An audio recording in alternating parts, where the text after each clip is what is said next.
Hi, welcome you all to this online panel discussion. I hope I am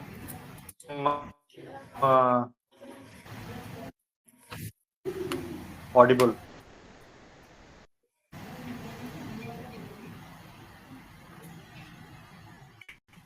Yeah, Uh, yeah. Thanks. Yeah. so I'm Sunil Bhatt, and our team focused consulting. Have been operating a predominant. We extensively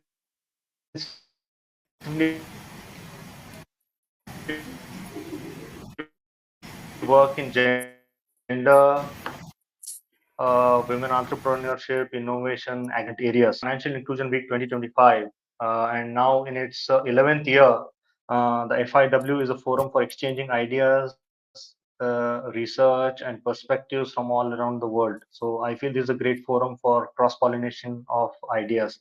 And my best wishes to the Center for Financial Inclusion at Axion, which convenes the FIW every year.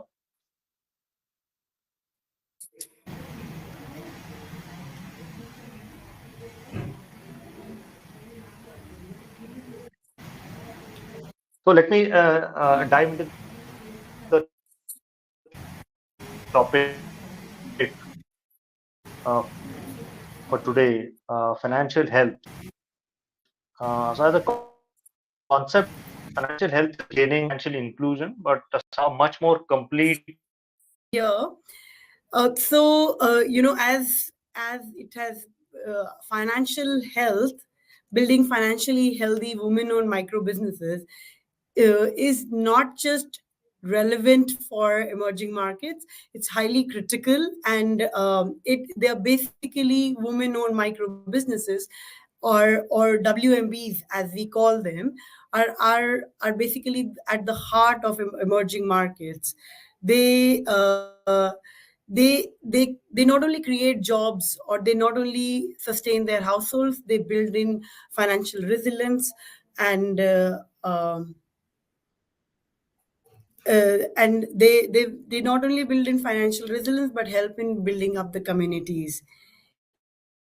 Yet, despite all of this, they go through significant challenges from the gender norms, or the market linkages, the mobility constraints, and even the lack of financially relevant products, where based on the needs, or based on the flexibilities what WMBs need, are significantly limited or not really present in various geographies. So this study is then becomes extremely critical, and it's actually a successor for the work which we had done as a separate assessments with support from JP Morgan, where separate studies on financial health of women-owned businesses have been done in India, South Africa, and Locomotiva help in Brazil. That, along with significant market research, literature reviews, help in building up the financial health framework for the women-owned micro businesses. But the question here is, why emerging markets? What's so why are we really focusing there, especially and when they have already been done some assessments in the past, or why financial health? If we really look at emerging markets, they quite show similar trends. They have a common characteristics of lower per capita income, and they are currently in that phase of undergoing a rapid economic growth. So we genuinely feel at MicroSave and JPMC that regulators, policymakers, and financial institutions across the organization should focus across the globe should focus on these emerging economies, and they can help the WMBs scale and help in the growth of the economies. But financial health not just mean only the access to financial services. If you really ask a WMB, she'll say that for her, the financial health goes beyond just the survival or just the access or her managing her in basic business. It needs to manage her personal needs, her businesses, her sustainability in the long run, and managing the resilience and the shocks which comes through personal and professional work.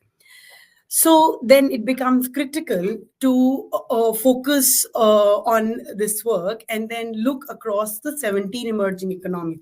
We studied countries, economies in Asia, Latin America, and Africa to understand the trends and to identify the challenges faced by WMBs. We found that in Asia, while it leads the digital ecosystem and the DPI and DPGs in various forms, India, we all know, has been how speedily it's accepting the new innovation on these models.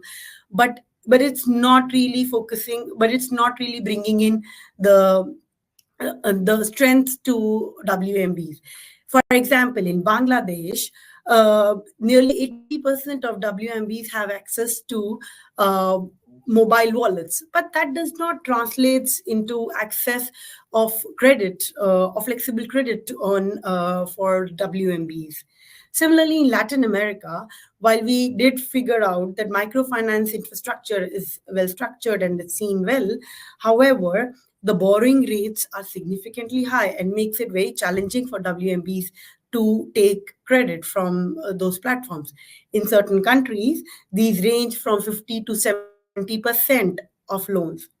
In Africa, on other hands, the community level lending, whether these are informal savings or savings through Rosca and SACCO, are fairly prominent. However, these models really lack the possibility of digital footprints, which limits the transition of an WMB to an individual loans. This is specifically seen in Nigeria, where 70% of women enterprises have been able to are connected through SACCOs, but they do not have enough footprints to move towards formal lendings. Now with so hence at these, these across these 17 emerging markets, we saw cultural constraints becoming a prominent issue. The caregiving requirements for a woman, or the low awareness of financial literacy products or the government schemes, and underutilization of digital tools as well as market linkages becomes a big issue. And hence there has been a need to assess these challenges at a global level and look through the framework of emerging markets. I now hand over to my colleague Anushka, who will walk us through the scale framework. Hi, Mansi. Hi, everyone. Thank you so much, Mansi, for laying out the context for us. I know we started kind of in the middle, so just to introduce, Mansi is a senior partner at MSC's BFSI capability, and I'm Anushka. I am currently assistant manager in MSC's MSME development capability. So, like Mansi walked us through the status of emerging markets, especially the focus regions, Asia, Latin America, and Africa. What we did during the course of the study is understood the challenges emerging in these regions and tried to cluster and map them in a format that could lead to a structural assessment and understanding of these challenges. This course of the research led to the development of the SCALE framework. So, SCALE is largely a three-layered framework which comprises of components, elements, and attributes through which we've tried to break down this multifaceted concept of financial health. So, as mentioned, the components are the broad contours or levers that we use to areas in which scale has been elements that I'm talking about, which are covered in detail in our report. These elements break down each of these components into smaller caveats, and then the attributes which are further breaking down the elements into measurable action points that stakeholders can actually take up in case they want to influence the financial health of women-owned micro businesses. So, covering the 5 components, the first component talks about systematic enablers and cultural norms. So, these norms are a mix of the legal, political, socio-economic culture of each of these regions that shapes the opportunities that exist for women-owned micro businesses and the constraints that inhibit their growth and development. The second component of the framework covers the coverage of financial services. So this not just talks about the availability of financial services to these women-owned micro businesses, but also the access and affordability to these services. The third component, which talks about adoption and usage, covers the extent and consistency of women's engagement with these tools. So while the talk of the town might just be adoption, an important element in this component is also to ensure that the usage is sustainable and the usage is meaningful for women-owned micro businesses. The fourth component talks about their literacy and enterprise capabilities, which basically assesses the skills of women-owned micro businesses in budgeting, record keeping, formalization. Through repeated studies, we have understood that these women lack the ability to maintain formal financial records, which is such a small step, but restricts their ability to access formal finance altogether. So this is another important element for the overall assessment of their financial health. And last but not the least, enterprise sustainability and market access talks about the ability of these businesses to be resilient, to sustain, and to diversify. So the point here is not just for these businesses to sustain, but also to grow and scale. So this is what we're calling the scale framework, which we think is a route to understand the challenges of these women-owned micro businesses, and also the attributes and elements that are defined in detail in our report also are opportunities to actually scale these women-owned micro businesses using these framework. Now, moving on to the path forward. Through the course of this study, we also we conducted a lot of secondary research and also engaged with some experts who have been actively and extensively working in each of these regions. And through their expertise, guidance, and consultations, we were able to come up with 3 key recommendations.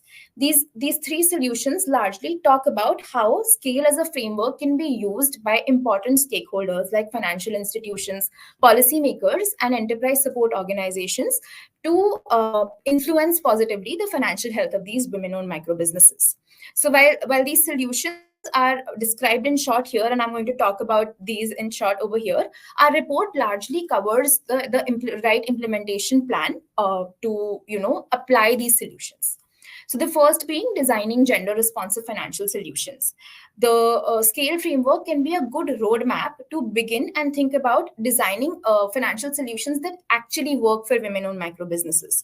The framework gives us an opportunity to structurally and logically map their challenges and build solutions that cater specifically to those challenges. In a lot of conversations while developing this framework, we came across feedback loops that talked about, unavailability and lack of access to the right kind of financial products for women-owned micro businesses.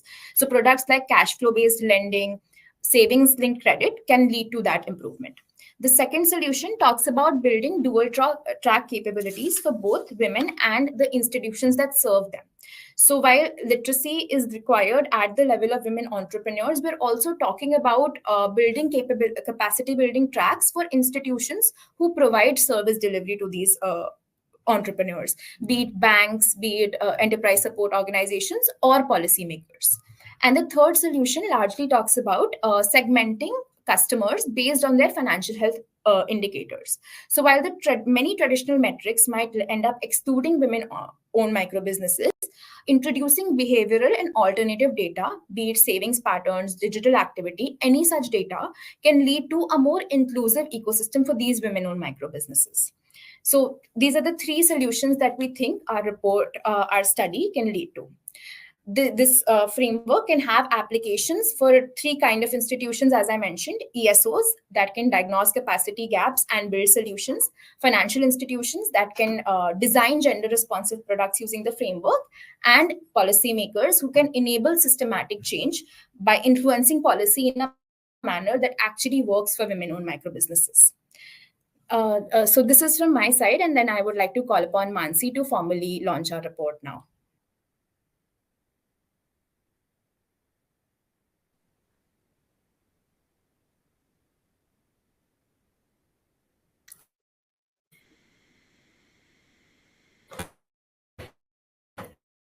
Thanks, Anushka.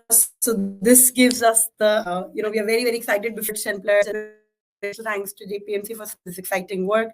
If you go through this QR code, you'll be able to land to our work. We have introduced the scale framework. We look forward to enterprises, and policymakers, regulators, and institutions to delve into the report. See, we are open to suggestions and open to figuring out ways of implementing this across the emerging markets. Thank you, everyone, for this, and we open the floor for questions and panel discussion. Okay, thanks a lot, Mansi. Hope I'm audible. There was a technical glitch when I started. So let me. I mean, I'll switch off my video for some time. Yeah, I hope I'm audible, right? Yeah. Okay. So uh, let me start by introducing my panelists for today. Manisha Chadda is the executive director and the head of philanthropic programming at JP Morgan, large Asia Pacific. She leads the firm's CSR and grant making efforts. And over the years, I mean, she has been deeply involved in projects related to women empowerment, microfinance, development finance, CSR foundations as well, including Citibank and RBS Foundation. Our next panelist for today is Nancy Vicharia, and she supports initiatives which advance financial health and inclusion worldwide. She specializes in impact investing, strategic management, digital financial services, and advocacy for equitable finance. And she has also extensively worked in organizations like Action Venture Lab, UNCDF, and Alliance for Financial Inclusion. Uh, so let me straight away jump into the discussion. Uh, so through our study across the 17 emerging markets, we saw that while access to finance for women-owned micro businesses has increased, their financial health, that is their resilience and ability to withstand shocks, always remains weak. And it remains weak for overall micro businesses, but specifically when we talk of women micro businesses, it is even kind of weaker. Institutions and stakeholders work with women-owned micro businesses to embed financial health as a central goal in all of their strategies and operations. So that's what we are trying to kind of figure out. Uh, so our analysis showed, especially for Asia, that digital ecosystems have expanded. I mean, we have banking accounts to almost all people. Mobile money has also kind of deeply expanded in multiple countries, but there are blurred lines between household in finances as well as business finances. So it essentially means that women rarely qualify for formal credit. In Africa as well, we see despite progressive regulations, digital literacy gaps and entrenched norms limit women's participation. So access is not translating into resilience, right? Which is one of the prerequisites for financial health. So my first question to Manisha is from the vantage point in financial services and philanthropy, why do you think these traditional financial inclusion efforts haven't built resilience, especially for women businesses? And what systemic barriers, be it say policy gaps or product design mismatch or cultural norms, still kind of hold women businesses back? So if you could just share your thoughts.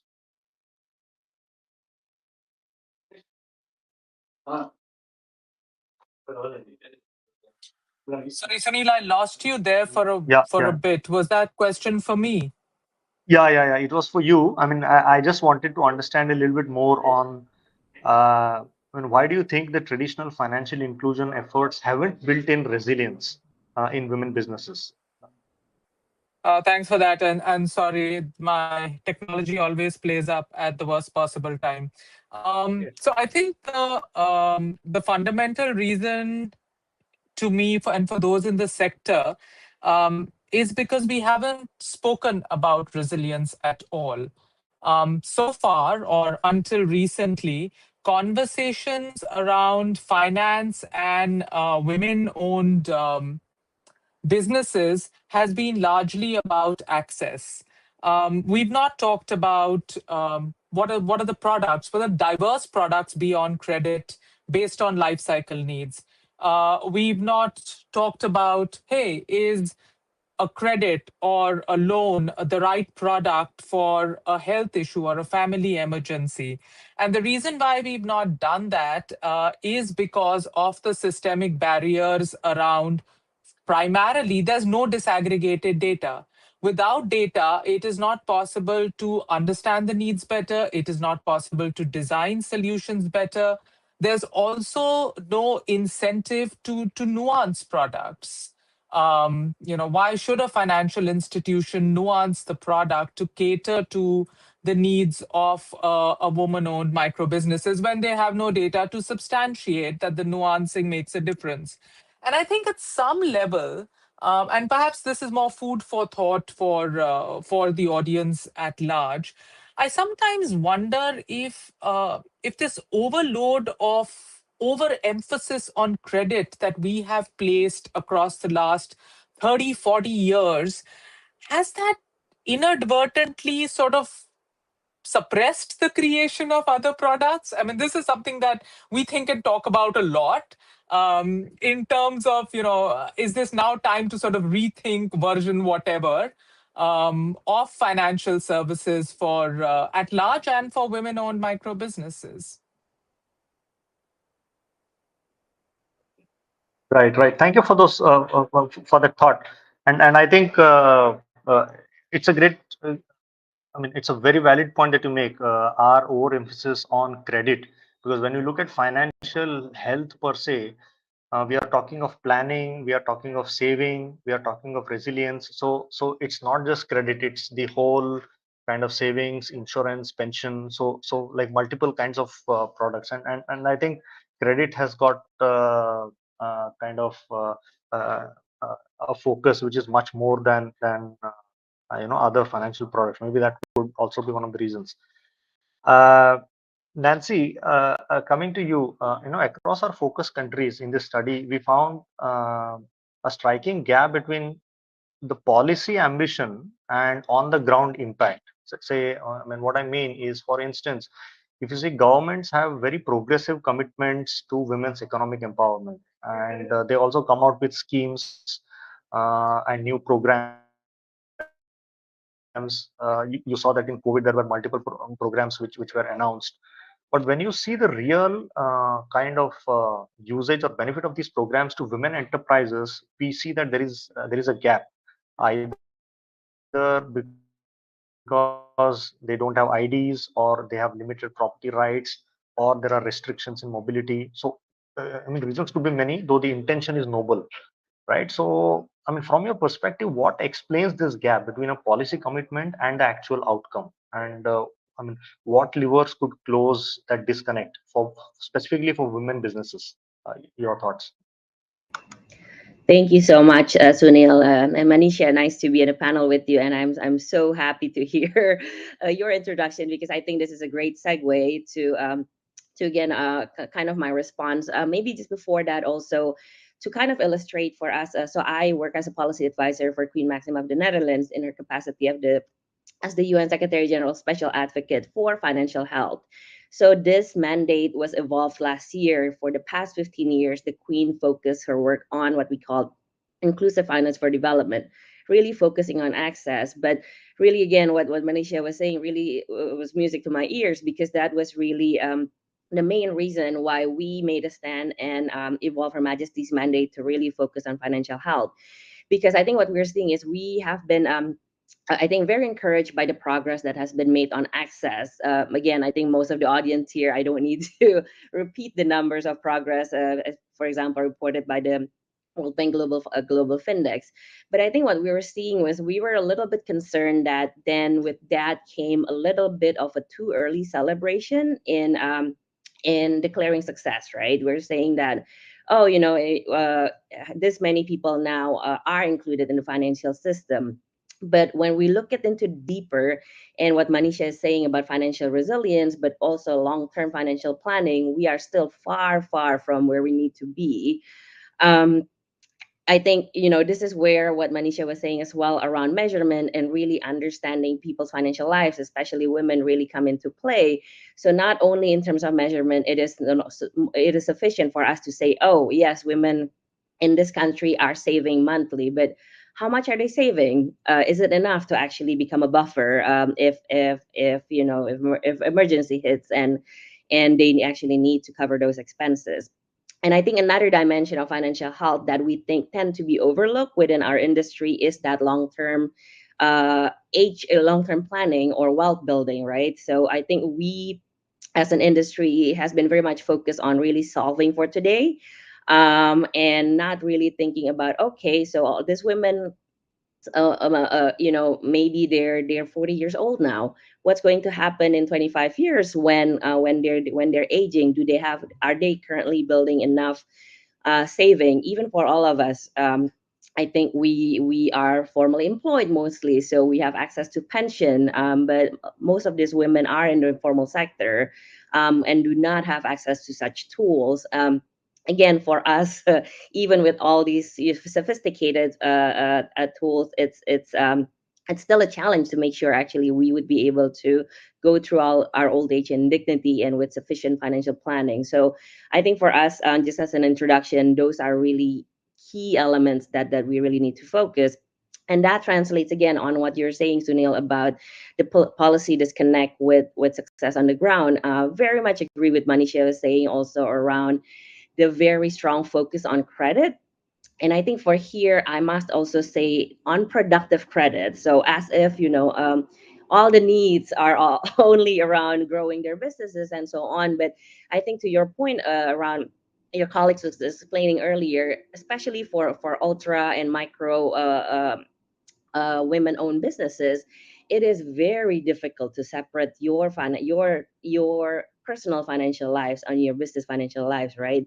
Um, be- uh, Again, for example, if your roof collapses or your motorcycle breaks down and you really need to fix it and you don't have that kind of funding to cover those expenses, we cannot just overlook that and then say, oh, sorry, this what we only care about is your productive needs. But life does happen. Sometimes you're short on tuition for your child. And I think in whatever best intention we try to be to actually help women to be disciplined in separating those expenses and so on, but that need will still be there if we're not thinking about helping to address those needs as well. I think that's where things start to break down. Because in reality, again, like between personal life and businesses will tend to the lines will be a little blurred for a lot of these women and their families for a certain period. So I think maybe just as a sense, and for us really having a more holistic view and really a deeper understanding, not from the supply side on what is currently being provided for women business owners, but also really understanding their needs. And that starts again with not only business needs but also personal needs, and making sure that we would be able to support this well. Just to add also my last point, also in insurance, again, that's why resilience really, like resilience is matters, right? A lot of us come from countries where natural disasters is not only a matter of if, but it's a when question. Again, you have your small storefront. If it's flooded tomorrow, like what happened in Bali, Indonesia, just last month you lose everything. So then, like, if without proper protection, I think it's impossible for a lot of women to actually be able to stand back on their own feet. So let me just pause there. Thank you. Right. No, I think you make many valid points here, and especially, if you also include the challenges of climate change, which are sort of hitting enterprises. I mean, it sorts of takes it to a completely different level. So maybe, I mean, discussion on climate change maybe for some other day. But I think, as rightly mentioned, Southeast Asian countries, if you look at Bangladesh or say Vietnam or Indonesia, Philippines, all of this we hear. I mean, disasters and typhoons and other kinds of natural calamities, sort of throwing women's lives and businesses out of gear completely. And that's where I think financial health gets deeply impacted. And one of the discussions that's also going on is, do we really have products for this? Like I mean, with all the products, be it an insurance product or say a credit product, everything is like post facto, so after the event happens. So there are also discussions to provide something before it, so that people are well prepared to kind of meet these challenges. So thank you for that. So moving on to Manisha. Manisha, you have worked a lot with microfinance institutions, and when you look at traditional scoring model, which has been typically followed, it's largely a balance sheet kind of based lending, and generally based on collateral and things like that. But it kind of downplays on the strong cash flows and the repayment behavior of the customer. So I mean, if you take examples of the likes of Kaleidofin in India, how they have kind of completely revamped their entire lending system and looking at savings pattern, the digital activity, and all of that, which is sort of making lending more inclusive, and also maintaining the product quality as well. So credit, I mean, you started off with with a lot of focus on credit, but credit happens to be one of the most important hardship financing initiative. They put the number at 300 billion annually, which is the typical credit deficit globally for women entrepreneurs. So the question is, I mean, if you were to work, because I mean, this framework which we have built cannot be just how can FSPs adopt this framework in a much better way? Or how can it be used to make, say, better credit assessments in addition to what is already been done? So, some thoughts from you So, around Sunil, you this. again broke up a bit, but People can use it. Yeah. sorry, you broke up a bit. But if I understood correctly, your question is how can FSPs use the scale framework? Is that what you're asking? Yeah, yeah, yeah. How Okay, can all right. FSPs So, kind of okay, integrate financial health? Yeah, yeah, right. got it. So, I think the first thing is to look at as to how you look at financial health, right? So as an FSP, and I'm going to put on my financial services hat on, or my banker hat on, and as a banker, if I look at financial health in the context of products, it keeps going into the vicious cycle of data and data nuancing that I spoke about earlier. So I think from a financial service provider perspective, I think we need to start looking at financial health from a risk mitigation perspective. And I'll just go back to the example that Nancy gave, right? Like, so if you speak about the floods in Bali that happened, which impacted so many small businesses, and we all know Bali is very vibrant for micro entrepreneurship, and a lot of those are run by women. Um, we did not think of, as financial service providers, to offer climate linked parametric insurance, for example. Had we done that, we wouldn't have potentially and this ended up with a lot of defaults. And that's likely to happen. If you don't have a business, you don't have any income, you can't repay. So I think just shifting the lens to look at financial health as a risk mitigation rather than a product offering is probably the first step. The second step, which is kind of happened already, is for FSPs to start even thinking about financial resilience, financial health, whatever you want to call it, in different market contexts, is to not only look, as you said, Sunil, that financial services from a cash flow perspective, but from a balance sheet perspective rather than a cash flow perspective. So looking at reserves, looking at assets, looking at liabilities more holistically. And that comes to your third point, which you spoke about in terms of credit scoring.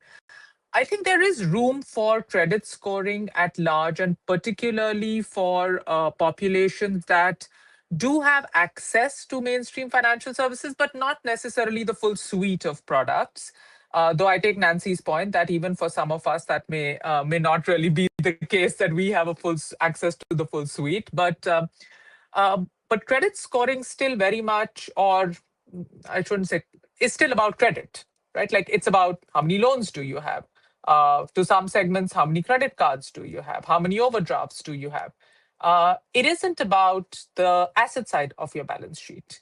Nobody is looking to see is what is your savings balance, what is your term deposit balance, right? So I think maybe we need to also think about credit scoring from a different perspective to be more holistic and all encompassing and more balance sheet leaning rather than just liability leaning that it is right now. And there is a lot of role for regulators to play there, alongside with financial service providers and banks and financial institutions and fintechs, like everyone in the space who is operating, to think more broadly rather than just the narrow realm of credit. And this kind of contradicts what you started with, Sunil, but I think we're generally leaning towards saying think beyond just credit. Back to you, Sunil. Right. Right, right. Thank you, Manisha. Thank you for this.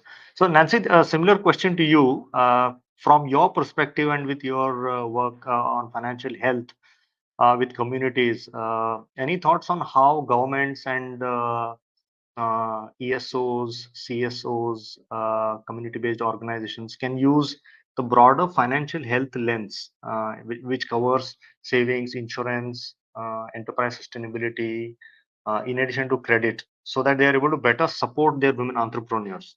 Like, how can we help them to sort of uh, a financial health lens? Any thought? Yeah, sure. Again, for me, it's also data and really customer centricity. Really trying to understand, right?